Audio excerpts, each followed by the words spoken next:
You called Secretary of State Clinton an enemy of Iran. Do you consider President Obama an enemy of Iran as well? من بین آقای اوباما و خانم کلینتون فرق قائلم. I consider that there is a difference between Mr. Obama and Mrs. Clinton, but I'd like to ask, is Mrs. Clinton a friend of Iran in your opinion, as an American?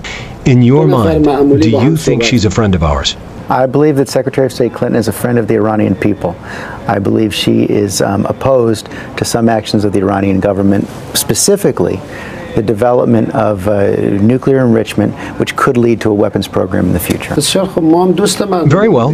We are friends of the American people. But if the United States stores several thousand nuclear bombs, threatens others, interferes in other countries' affairs, I would say these are actions that we're opposed to. Does that turn us into an enemy of the American people, or the enemy of the wrong policies adopted by some authorities? Is Mrs. Clinton a friend of the Iranian people? I represent the Iranian people. How are President Obama and Secretary of State Clinton different? Mrs. Clinton is interested in speedily moving relations with Iran to the point of a clash. Based on the information we possess, Mr. Obama does not have such an opinion. But there's a lot of pressure going around. I spoke with President Obama in Prague 3 weeks ago now. He said he would push very hard for another round of UN sanctions unless and until Iran comes into compliance with the International Atomic Energy Agency. No problem. Any measure he takes will be confronted by a position that we will announce. How so? We don't have a special friendship with Mr. Obama. We will act the same way as we have been doing so far against hostilities. Don't worry about us. We know how to defend ourselves.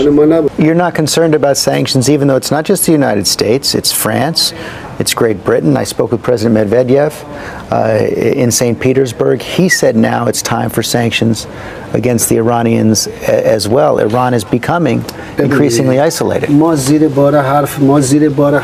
will not accept something that's being forced upon us. The issue that 3 or 4 countries possess a nuclear bomb and want to prevent the others from its peaceful nuclear energy goals, it is in violation of laws and against justice, and we will not accept it. Therefore, let's put it aside. This is not something that by threatening Iran or putting pressure on Iran will force Iran to change its positions. This is not something that will work. Its time has passed. For them, it is better to cooperate with Iran according to the laws. But Mr. President, do you according to justice and on the basis of friendship. You talk about international law, you talk about principles of justice and friendship. Do you understand how so many in the world community cannot take your statements at face value about nuclear weapons? You say you don't want nuclear weapons when you refuse to comply with the guidelines set out by the International Atomic Energy Agency. 118 member states of the non-aligned movement have declared their support for Iran's position.